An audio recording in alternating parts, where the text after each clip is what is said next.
lagi nih sama Pak Bangun. Ya, Nah, sekarang aku mau tanya-tanya nih Pak, karena Ya. aku dari jurusan Public Relation, aku juga ada matkul tentang komunikasi politik. Ya. Nah, aku mau nanya sekitaran tentang pasal 28 tentang kebebasan berserikat. Ya, menurut Bapak itu apa sih? Baik, selamat pagi teman-teman.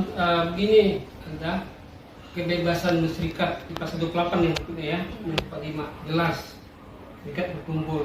Yang dimaksud itu setiap warga negara itu bisa untuk berserikat dan berkumpul.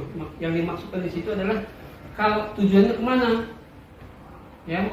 Kalau tujuan kamu misalkan untuk yang sifatnya sosial, ya bikin kamu ada undang-undangnya, yayasan kamu sosial. Nah kalau mau untuk berkorporasi kerjasama untuk memajukan kebersamaan, ya bikin koperasi, itu tempat berserikat juga.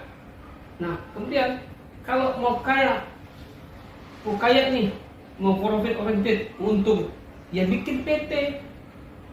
Nah pertanyaan kemudian, kadang-kadang orang berasosiasi kan cara berpikirnya kalau berserikat itu kan hanya yang sifatnya partai politik atau ormas gitu ya. Kalau mau kepentingan politik, ya bikin partai politik atau ikut partai politik, karena itu jelas urusannya politik. Nah terus kalau mau memberdayakan masyarakat, misalkan kelompok petani, bagaimana dia meningkat pertaniannya, ya bikin ormas, organisasi kemasyarakatan. Karena fungsi ormas itu sendiri adalah untuk pemberdayaan anggota. Beda di partai politik. Partai politik lebih orientasi pada kepentingan politik anggota. Sedangkan kalau di ormas adalah untuk pemberdayaan.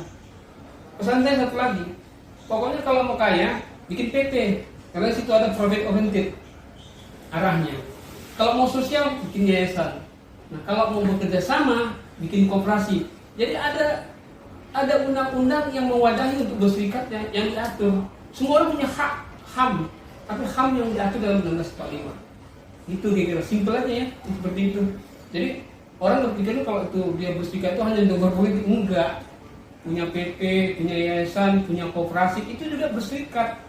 Nah tapi kalau dia ormas, ya pemberdayaan masyarakatnya, gitu, kelompok anggotanya, tidak dia untuk yang masuk, tetap dia berpolitik, tapi tidak dalam ranah politik praktisnya. Tapi bagaimana kemajuan daripada anggotanya untuk diberdaya. Oke. Ya, itu aja mungkin yang bisa saya jelaskan. Iya Pak, kasih ya Pak. Ya, terima kasih. Oke guys, nah itu apa? Nah itu dari penjelasan Pak Mangun tentang pasal 28 tentang kebebasan berserikat. Menurut Bapak itu apa sih, kan itu sudah dijelasin kan ya tadi. Nah semoga aja ini jadi bermanfaat untuk anak bangsa sekarang atau anak muda yang membangun masa depan untuk Indonesia. Terima kasih Pak.